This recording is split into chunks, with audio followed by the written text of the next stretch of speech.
Hi friends, আসসালামু আলাইকুম। আরও একটি স্পেশাল ভিডিও নিয়ে আপনাদের সামনে উপস্থিত হলাম। আজকের এই ভিডিওতে আমি আপনাদের দেখাবো কিভাবে বাংলা স্টাইলিশ নেম ডিজাইন করবেন। এই ধরনের বাংলা স্টাইলিশ নেম ডিজাইন কিন্তু আপনি আপনার ফোনের মাধ্যমে করতে পারবেন। এর জন্য আপনার একটি অ্যাপ্লিকেশনের প্রয়োজন হবে। সেই অ্যাপ্লিকেশনটি আপনাদের গুগল প্লে স্টোর থেকে ইনস্টল করে নিতে হবে। গুগল প্লে স্টোরে গিয়ে সার্চ করলেই কিন্তু আপনারা পিক্সেল ল্যাব অ্যাপসটি পেয়ে যাবেন। তো অ্যাপসটি ইনস্টল করার পর এটাকে ওপেন করে নেবেন। ফার্স্ট টাইম ওপেন করলে আপনাদের সামনে এরকম আসতে পারে। তারপর ক্যান্সেলে ক্লিক করার পর এই লেখাটিকে ডিলিট করে দিতে হবে। অ্যাপসটির নাম কিন্তু পিক্সেল ল্যাব ভিউয়ার্স। আপনারা প্লে স্টোরে গিয়ে সার্চ করলে পেয়ে যাবেন, কিংবা হচ্ছে আপনার ভিডিও ডেসক্রিপশন বক্সে এটার লিঙ্ক দেওয়া থাকবে, সেখান থেকে আপনারা ডাউনলোড করে নেবেন।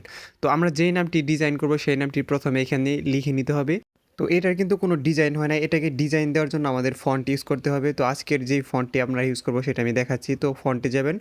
তো এখানে আসার পর দেখেন এখানে অনেক ফন্ট আছে, এগুলো সব হচ্ছে ইংলিশ ফন্ট। আপনার বাংলা ফন্টে ডিজাইন করার জন্য কোনো ফন্ট নেই, এজন্য মাই ফন্টে আসতে হবে। এখানে দেখেন অনেকগুলো ফন্ট আছে। তো এই ফন্টগুলো এখানে থাকে না, সবগুলো ফন্টই অ্যাড করা হয়েছে। পিক্সেল ল্যাবে কীভাবে ফন্ট অ্যাড করবেন আমি ভিডিও শেষে দেখাচ্ছি। তার আগে আমি যেই ফন্টটি ব্যবহার করব সেটি দিয়ে আপনি কীভাবে নাম এডিট করবেন সেটা দেখাচ্ছি। চিরকুট মডিফাই ফন্ট 2। ঠিক আছে ভিউয়ার্স, আজকের ফন্টের নাম হচ্ছে চিরকুট মডিফাই ফন্ট 2। চিরকুট মডিফাই ফন্ট 2 এটা কিন্তু আপনার ব্রাউজার থেকে ডাউনলোড করতে পারবেন। আপনি কীভাবে ডাউনলোড করবেন সেই প্রসেসটি আমি ভিডিও শেষে দেখিয়ে দিব। তার আগে দেখেন এটা দিয়ে কীভাবে ডিজাইন করতে হয়। তো দেখেন 2টা করে প্লাস দিলে কিন্তু আমাদের লেটারের ডিজাইন হয়ে যায়।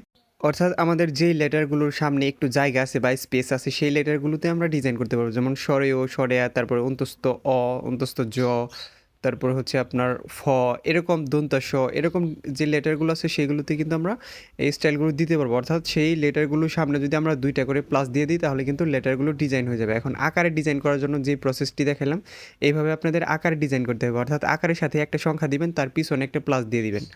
এখন দেখেন এখান থেকে আপনার মাত্রালতা কীভাবে অ্যাড করতে হবে। তো মাত্রালতা অ্যাড করার জন্য আমরা যে ম্যাথ করার সময় ছোটো এবং বড় চিহ্ন ব্যবহার করতাম, সেই চিহ্নগুলো ব্যবহার করার পর সেই চিহ্নর ভিতরের দিকে আপনার যে কোনো একটা সংখ্যা লাগাই দিতে হবে। অর্থাৎ 1 2 3 4 5 6 এরকম। দেখেন আমি 47 কিন্তু এখানে দিয়ে দিছি, অর্থাৎ 47 নাম্বার মাত্রালতাটি ডিজাইন হচ্ছে এরকম।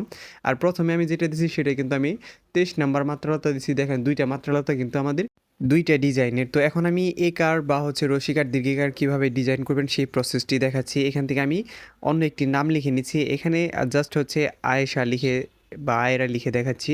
তো এখানে আয়রা লেখার পর দেখেন এটার ডিজাইন হচ্ছে এরকম। তো এখন হচ্ছে আমার লেটারগুলো তো ডিজাইন করা আপনারা জানেনই, 2টা করে প্লাস দিলেই লেটার ডিজাইন হয়ে যাবে। এখন অন্তস্থ অয় একার, একার ডিজাইন করার জন্য একার টিকেটে দিতে হবে। যেখানে আপনি একার ব্যবহার করবেন সেখানে একটা স্টার চিহ্ন তুলবেন, তারপরে একটা সংখ্যা দিয়ে দিবেন। অর্থাৎ স্টার চিহ্নর পরেই কিন্তু সংখ্যাটা দিতে হবে। তো দেখেন এটা হচ্ছে 1 নাম্বার একার। আপনি এরকমভাবে যদি সংখ্যাগুলো চেঞ্জ করেন তাহলে কিন্তু আপনি এরকম একারের ডিজাইনগুলো আপনি চেঞ্জ পাবেন, অর্থাৎ বিভিন্ন রকমের ডিজাইন পাবেন। এখন রসিকার ডিজাইন করার জন্য যে জায়গায় আপনি রসিকার ব্যবহার করবেন সেই জায়গায় রসিকারটা কেটে দিয়ে সেই জায়গায় একটা সংখ্যা ব্যবহার করবেন, তার পিছনে একটা প্লাস দিয়ে দিবেন, অর্থাৎ বাম সাইডে একটা প্লাস দিয়ে দিবেন, তাহলে রসিকার হয়ে যাবে। আর দীর্ঘিকার ডিজাইন করার জন্য দীর্ঘিকারের সাথে একটা সংখ্যা লাগাবেন, তার পিছনে একটা প্লাস দিয়ে দিবেন। তো এটা কালার দেওয়ার জন্য ভিউয়ার্স হচ্ছে আমি এরকমভাবে দেখেন এক একটা অক্ষরের বা এক একটা লেটারের কালার আমি এক এক রকম ব্যবহার করব। তো এই জন্য হচ্ছে আপনার এরকমভাবে সিলেক্ট করতে হবে, অর্থাৎ যতটুকু অংশে আপনি কালার দিবেন ততটুকু অংশ সিলেক্ট করতে হবে। আপনি যেই লেটারের জন্য যেই সংখ্যাগুলো নিয়েছেন সেই সংখ্যাগুলো সহ কিন্তু সিলেক্ট করতে হবে, তা নাহলে কিন্তু আপনার ডিজাইনটা নষ্ট হয়ে যাবে। অর্থাৎ অন্তত ওই আকারের জন্য আমি যতগুলো সংখ্যা এবং যতগুলো চিহ্ন ব্যবহার করছি সবগুলো চিহ্নতেই কিন্তু আমি কালার দিয়ে দিছি। তো দেখেন এখন সুন্দর একটা কালার কিন্তু হয়ে গেছে। এটাকে 3D ডিজাইন দেওয়ার জন্য আপনার হচ্ছে প্রথমে স্ট্রোক অপশনটি এনেবল করবেন, এখান থেকে স্ট্রোকটা একটু কমিয়ে দিবেন। তো স্ট্রোক কমিয়ে দেওয়ার পর এখান থেকে আমাদের 3D ডিজাইন দেওয়ার জন্য শ্যাডো অপশনটি এনেবল করবেন। এখান থেকে হচ্ছে আপনার ব্লার রেডিয়াস কমিয়ে দিলে আপনার রেজুলেশন ভালো আসবে ভিউয়ার্স। ব্লার রেডিয়াস থাকলে কিন্তু ভালো দেখা যায়, কিন্তু রেডিয়াসটা আপনার বাড়িয়ে দিলে আপনার এটা যখন আপনি শেয়ার করবেন বা সেভ করবেন গ্যালারিতে তখন কিন্তু আপনার পিক্সেল কোয়ালিটি কমে যাবে। এই জন্য হচ্ছে আমি ব্লার রেডিয়াসটা কমিয়ে দিলাম। এখন এটা ব্যাকগ্রাউন্ড অ্যাড করার জন্য অপশনটিতে আসবেন, এখান থেকে কালার অপশনে যাওয়ার পর একদম কালারের লাস্টের দিকে যাবেন, তারপর হচ্ছে এই কালারটি সিলেক্ট করে দেবেন। তো দেখেন কতটা প্রফেশনাল একটা ডিজাইন হয়ে গেল। এখন এটাকে শেয়ার করতে হবে। শেয়ার করার জন্য জাস্ট হচ্ছে আপনি শেয়ার অপশনে ক্লিক করবেন, এখান থেকে সেভ টু গ্যালারি। ভিউয়ার্স কীভাবে আপনি পিক্সেল ল্যাবে ফন্ট অ্যাড করবেন সেই প্রসেসটি কিন্তু আমি এখন দেখিয়ে দিব। লাস্টের ভিডিওটুকুই কিন্তু বেশি গুরুত্বপূর্ণ, কারণ হচ্ছে আপনি যদি ফন্ট পিক্সেল ল্যাবে অ্যাড না করতে পারেন তাহলে কিন্তু আপনি লেটারের ডিজাইন করতে পারবেন, অর্থাৎ ইংলিশে হোক আর বাংলায় হোক আপনি কোনো লেটারের ডিজাইনই কিন্তু করতে পারবেন না। এজন্য আপনি কীভাবে ফন্ট অ্যাড করবেন সেই প্রসেসটি আমি দেখিয়ে দিচ্ছি। ব্রাউজারে গিয়ে সার্চ করবেন হচ্ছে বাংলা ফন্ট ডাউনলোড। তো এটা লিখে সার্চ করার পর আপনাদের সামনে কিন্তু বাংলা ফন্টগুলো আসবে, তো সেটা আপনার ডাউনলোড করতে হবে। এখান থেকে যে কোনো একটা ওয়েবসাইটের ভিতরে আপনি ঢুকে যাবেন। এখানে অনেকগুলো ওয়েবসাইট আছে। আমি লিপি ঘরে একটা ফন্ট ডাউনলোড করে আমি দেখাচ্ছি আপনি কীভাবে এই ফন্টগুলো ডাউনলোড করবেন। তো লিপি ঘর ওয়েবসাইটের ভিতরে আসার পর দেখেন এখানে অনেক ফন্ট আছে। এখান থেকে হচ্ছে আপনার ফ্রি ফন্টে ক্লিক করবেন। আমি যেই ডিজাইনটি করলাম সেরকম ডিজাইন করার জন্য কিন্তু আপনার প্রিমিয়ার ফন্টে যেতে হবে, অর্থাৎ প্রিমিয়াম যে ফন্টগুলো আছে সেগুলো। এখানে আপনার ফ্রি ফন্টের মধ্যে অতটা স্টাইল হবে না, আপনার জাস্ট হচ্ছে সাধারণ স্টাইল। কিন্তু আপনি পিক্সেল ল্যাবে কীভাবে ফন্ট অ্যাড করবেন আমি সেই প্রসেসটি দেখিয়ে দিচ্ছি। আমি এখান থেকে চয়না তিস্তায় যে ফন্টটি আছে সেটাতে ক্লিক করার পর আমাদের এরকম একটা ইন্টারফেস আসবে। এখান থেকে দেখেন ডাউনলোডের যে অপশনটি আছে এখানে দেওয়ার পর আপনার এই যে পপ আপ যে নোটিফিকেশনটা আসবে এখানে আপনি টিক মার্ক দেওয়ার পর এখান থেকে আবার ডাউনলোডে ক্লিক করে দেবেন, তাহলে কিন্তু আপনার ফন্টটা ডাউনলোড হয়ে যাবে। আমি দ্বিতীয়বার ডাউনলোড করতেছি, এটা পূর্বে আমি ডাউনলোড করেছিলাম। তো ডাউনলোড করার পর আপনার ইন্টারনাল স্টোরেজে চলে যেতে হবে, আমি দেখাচ্ছি। তো আপনার যে ফোন মেমোরি আছে সেই ফোন মেমোরিতে চলে যাবেন। ফোন মেমোরিতে যাওয়ার পর আপনার হচ্ছে ডাউনলোড ফোল্ডারে চলে যেতে হবে। এখান থেকে ইন্টারনাল স্টোরেজ সিলেক্ট করবেন, তারপর হচ্ছে ডাউনলোড ফোল্ডারটি সিলেক্ট করবেন। এখান থেকে আপনি শর্ট বাই করে নেবেন যে মডিফাইড নিউয়েস্ট ফার্স্ট, যাতে আপনার ডাউনলোড করা ফাইলটি সবার উপরের দিকে আসে। তো আমি এটা করে নেওয়ার পর দেখেন আমার ফোল্ডারগুলোর নিচে সবার উপরেই কিন্তু আমাদের ফাইলটি আছে। এখান থেকে এক্সট্রাক্ট করে নিতে হবে।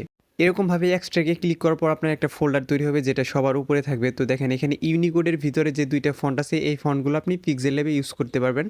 তো আমি এখন এই ফন্টগুলো পিক্সেল ল্যাবে অ্যাড করে দেখাচ্ছি। আপনারা পিক্সেল ল্যাব অ্যাপসের ভিতরে চলে যাবেন। এখান থেকে এই স্টাইলিশ নেমটি কেটে আমি অন্য একটি নাম লিখে নিব, কারণ হচ্ছে এটাতে আমরা সংখ্যা ব্যবহার করছি। আপনি যদি ফন্ট অ্যাড করেন সাধারণ ফন্টে কিন্তু সংখ্যা ব্যবহার করলে আপনার লেটারের ডিজাইন হবে না, অর্থাৎ অক্ষরগুলো ডিজাইন হবে না।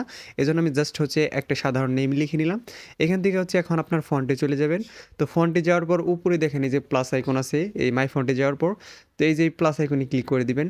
এখান থেকে অনেকেই শর্টকাট খুঁজে ভিউয়ার্স, এই জন্য কিন্তু পিক্সেল ল্যাবে ফন্ট অ্যাড হয় না। এটাই কিন্তু মেন সমস্যা যে এইখানে যদি ক্লিক করেন জীবনে আপনার ফন্ট অ্যাড হবে না। এজন্য সর্বপ্রথম আপনার ইন্টারনাল স্টোরেজ সিলেক্ট করতে হবে, অর্থাৎ আপনার ফোন মেমোরি। তারপর হচ্ছে আপনি ডাউনলোড ফোল্ডারটি খুঁজে বের করবেন। এখান থেকে শর্ট বাই করে আপনার ফোল্ডারটি সবার উপরে আনবেন, অর্থাৎ যেটা আপনি এক্সট্রাক্ট করলেন সেই ফোল্ডারটি দেখেন সবার উপরে আসছে। এখান থেকে ইউনিকোডের ভিতরে যে ফন্টটি আছে সেখান থেকে আপনি সাধারণ ভার্সন এটা নেবেন। ইতালিক ভার্সন এটা নিলে কিন্তু আপনার বাঁকা হবে লেটারগুলো। এখন দেখেন ফন্টটি কিন্তু অ্যাড হয়ে গেছে। আমি এখান থেকে দেখাচ্ছি কোনটা ফন্ট। এখানে কিন্তু অনেকগুলো ফন্ট ভিউয়ার্স, এজন্য কিন্তু ভিউয়ার্স আমার যে ফন্টগুলো আছে সেখান থেকে দেখেন এই যে এলআই চয়না তিস্তা এটাই কিন্তু আমি ডাউনলোড করলাম এবং এটাই কিন্তু আমি অ্যাড করলাম। দেখেন এই ফন্টের স্টাইল হচ্ছে এরকম। ভিডিওটি ভালো লাগলে দয়া করে আমার চ্যানেলটি সাবস্ক্রাইব করবেন।